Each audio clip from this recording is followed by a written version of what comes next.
Садыр Жапаров, саясаттагы 10 жыл, 7-бөлүм.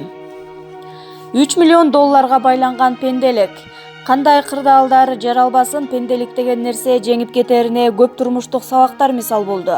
Түсүн өзгөрткөн адамдарды көп жолуктургандан, адамдардан баарын күтсө болот деп чыйыр алып жүргөн күндөрдүн биринде Камчыбек Ташиев казак досубуз келе жатыптыр, жүрү чай берип коелу деп түшкүч тамакка чакырып калды. Талант Мамытов үчөөбүз ээрчишип алып барып калдык. Казак досубуз менен учурашып бирге тамактанып олтурдук.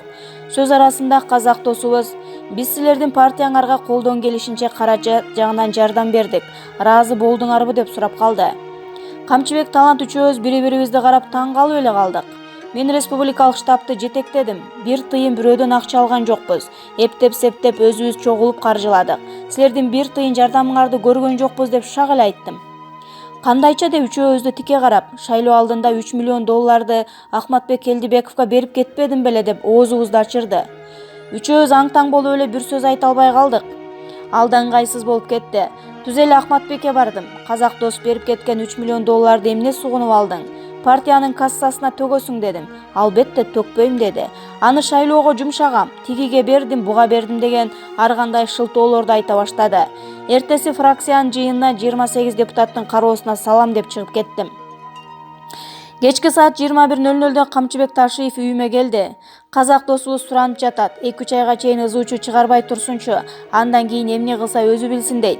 Ошол себептен эртеңки фракцияда маселе көтөрбөй турчу деп суранды. Макул, бирок баары бир бул иштин аягына чыгам дедим. Менин ыза болгонум кеп акчада эмес эле. Шайлоо маалында борбордук штабыбызда акчабыз жок, абдан кыйналган күндөр болгон. Үгүт иштерине, радио телелерге төлөгөнгө акчабыз жетишпей, достордон кайырчы сымал акча сурап, кийин кайтарып турган күндөрүм болгон. Ошентсе да шайлоодо ушундай кыйынчылыкка карабай маарага биринчи келдик. Ахматбек досубуз болсо 3 миллион долларды кытып алып, эч нерсе билмексен болуп олтурган экен. Эгер баардык округдарга айрыкча каражаттан да, саясаттан да аксап жаткан түндүк тарапка жардам бергенде 28 эмес, андан да көп орун алганга мүмкүнчүлүгүбүз болот эле. Бул эле кылык эмес, эми мынча болду, орчундуу кылыктарын жазайын. Ахматбек Келдибековдун айланасына көп токтолуп кетиптир деген ой кетиши мүмкүн. Сөз атасы келип турганда мен муну айтып коюшум керек деп эсептейм. Камакта жаткан кезинде журналисттер ушул окуялар боюнча суроо беришкенинен өлгөндүн үстүнө көмгөн кылбайын деп жооп берген эмесмин. Азыр эми эркиндикке чыкпадыбы, жаза берсем болот. Биздин фракцияга 2 губернаторлук орун тийип калды. Ысык көл, Баткен областары. Ысык көл областына талапкер издей баштадым. Нурдин Абдуллаев кошунам аркылуу чыгыптыр. 150 000 доллар берейин. Мени губернатор кылып койсунчу деп, чакырыңыз, мага үйгө келип кетсин дедим. Үйгө келди, олтургузуп алып: "Нурдин, сен мага 150 000 доллар берип, губернатор болуп барып, кайра ошол акчаны элден жон терисинен сыйрып алган жатасыңбы?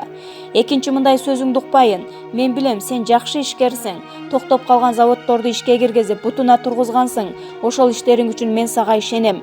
Сен жакшы иштеп, облусту бутуна тургузсаң, мага ошол эле жетиштүү. Макул, сени губернатор кылайын. Жакшы иштеп бер. Бир тыйын акчаң дыңдын кереги жок. Эл үчүн иште. Ар бир районго бирден сүт заводдорун курасың деген талапты коюп жибердим. Макул болуп губернатор болуп барды. Бир топ жакшы иштерди баштаган, бирок аз убакыт иштеп калды. Биздин фракция коалициядан чыгып калып, кызматтан кетти. Баткен областына Арзыбек Бурхановду губернаторлукка көрсөтүп калдым. Бул маселе боюнча Камчыбек Ташиев, Ахматбек Келдибеков экөөнүн макулдугун алыш керек эле. Камчы Ташиев: "Президенттик шайлоодо калысты кылып туруп берсең эле болду. Мен макулмун" деди. Арзыбек Бурханов экөөбүз Ахматбек Келдибековго кирдик. Ал болсо: "Мен макул эмесмин. Мунун шайлоого 10 күн калганда партиядан чыгып, Баткенди таштап кетип калган" деген дооматын кое баштады. Чындыгында Арызбек Бурханов шайлоого 10 күн калганда чыгып кетип калган. Анын андай кылышына Акматбек Келдибеков өзү күнөөлүү эле. Себеби партия лидерлери эл менен жолугушканы Баткенге барганбыз. Арызбек Бурханов стадион толтура, шайлоочуларды топтоп күтүп аткан экен. Мына азыр эл алдына чыгып сүйлөй баштайбыз дегенде Акматбек Келдибеков бирөөлөрдүн ушак сөзүнө ишенип: «Арызбек, сен биз менен элдин алдына чыкпай эле койчу, сени эл жактырбайт экен, көп жолу алдап кетиптирсиң» дейт. Анан мындай учурда ким карап турмак? Албетте Арызбек таарынып кетип калат. Ошентип талашып тартышып отуруп Арызбектин кетип калышына сен да күнөөлүүсүң. Эмне үчүн стадион толтура элин топтоп алып бизди күтүп жатса, сен андай дейсиң деп жатып араң көндүрдү. Сөз арасында Арызбек Бурхановго экөөнүн ортосундагы жеке иштер боюнча дооматтарын айтып берди. Силердин жеке иштериңер элге аралашпай эле коеюн. Негизи макул болдуң, губернатор болуп барасың деп чыгып кеттим. Мен чыгып кеткенден кийин Арызбекке: «Сен эмне бекер эле барып губернатор болуп отуруп калгың барбы? Сен Баткенди таштап кетип калгандан кийин мен ал жерге $200,000 сарптагам, ошону бересиң» деп талашып тартышып отуруптур. Мурда өзү Арызбекке карыз болуп бербей жүргөн $200,000 бербей коюптур.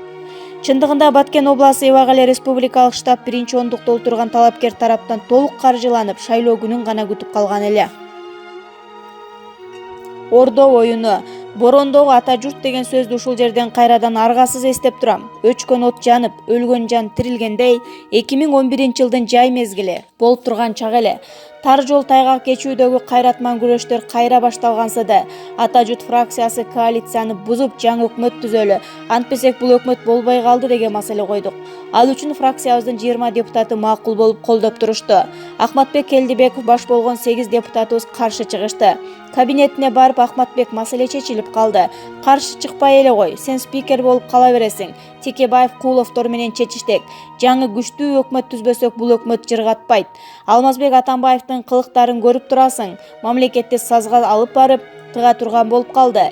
Күздө президенттик шайлоо болот, татыктуу бирөө шайлансын дедим.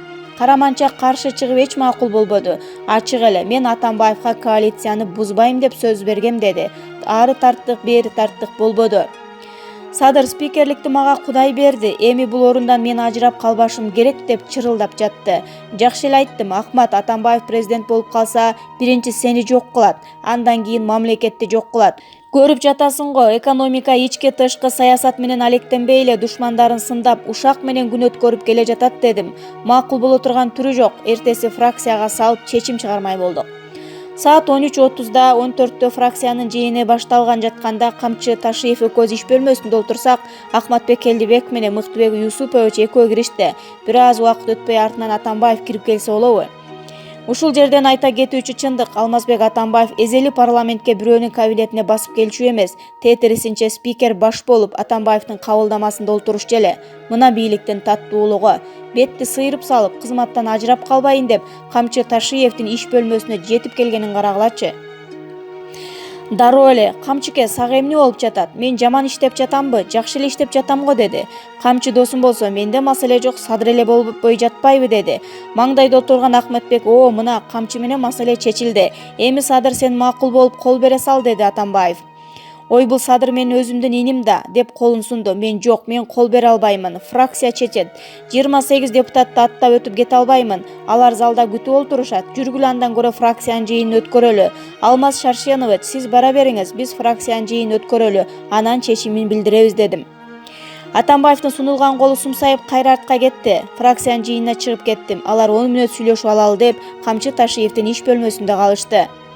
Фракция башталды. 15 минутада бүтүрөбүз деген фракция жыйыныбыз 2 саат уланды. Акырында фракция лидери Камчыбек Ташиев бир аптага тайм-аут алып туралы, дагы ойлонолу деп жыйынды жапты. Ушул жерден чоң ката кетирдик.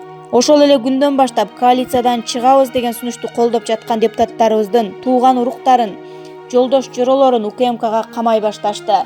2 күн өтпөй баягы коалициядан чыгабыз деген 20 депутаттан 6 эле калдык. Акматбек болсо дароо Ар намыс фракциясынын 10 депутатын өзүнчө бөлүп чыгып, Талиеваны лидер кылып койду. Ошентип жаңы коалиция түзүүгө жогорку кеңештин таптакыр мүмкүнчүлүгү жоюлду. Коалиция бузулбай калды. Эгер ошондо коалиция бузулуп жаңы өкмөт түзүлгөндө мамлекет бүгүнкү кризиске келип такалбайт эле. Мына ушинтип мамлекеттин тарыхый туура жолго түшпөй калышына ушундай саясий интригалар, оюндар себеп болгон. Ахматбек Келдибеков камалган кезинде массалык маалымат каражаттары аркылуу айтты го: Атамбаевди мен сактап калгам, кийин мени кучактап алып, Ахмат ушул жакшылыгыңды өмүр бою унутпайм деп ыйлаганын унуткан жок болсо керек деп. Чындыгында Атамбаевдин президент болушуна Ахматтын чоң салымы бар. Президенттик шайлоо башталганда мага келип мындай деди: "Камчыны кандидатурасын ал дебейсиңби? Баары бир өтпөйт да, деңгээли жок" деди. "Ахмат досум, экөөң антташып кол алышкансыңар. Мен кийлик иш албайм, өзүң айт" дедим. Анын планы боюнча Камчы кандидатурасын алса өзү коймок. Камчыны алдыра албаган соң кийин Атамбаевга иштеп кетти. Жыргал Саматов менен Өмүр Бакиров аттуу депутаттарыбызды иш бөлмөсүнө чакырып алып, өз райондоруңардан Атамбаевга көпчүлүк добушту камсыз кыласыңар деген буйрук бериптир. Алар болсо эртең Камчыкенин бетин кантип карайбыз, андай болсо эч кимге иштебейбиз деп баш тартышты. Буйрук алган бириң эки башка депутаттарыбыз колдорунан келишинче иштеп беришти. Ошентип Атамбаевдин президенттик тактыга олтуруп калышына Ахмат өзү айткандай салымы чоң эле болду. Бирок Атамбаев тактыга олтургандан кийин бисмилла дегенде эле Ахматты спикерликтен алып түштү. Мына караңгыда көз таба албаган чындык. Даражасын калдайтып, калкытып чыгарган түйүндүү окуянын чечмеги ушул. Туркияга кеткен 3 тонна кыргыз алтыны, ак калпак калктын түйшүгү, кайгы-муңу, азап-тозогу тегирмендин ташында айланып жатты. Өйдө дөбөк ылдыйда жөлөк конорго, куйрук учарга канат болчу бир жан жок. Жан дүйнө муздак дубалдардын курчоосунда калгандай. 2011-жылдын 30-октябрь күнү президенттик шайлоо болуп, элдин баары шайлоо бурганагы менен алек болуп жаткан эле. УКМКнын кызматкерлери келип, бүгүн түнү аэропорттон Туркияга 3 тонна алтын чыгып кеткени жатат. Депутаттар, силер кармап калбасаңар, биздин тишибиз өтпөйт, башында үлкөндөр турушат, деди.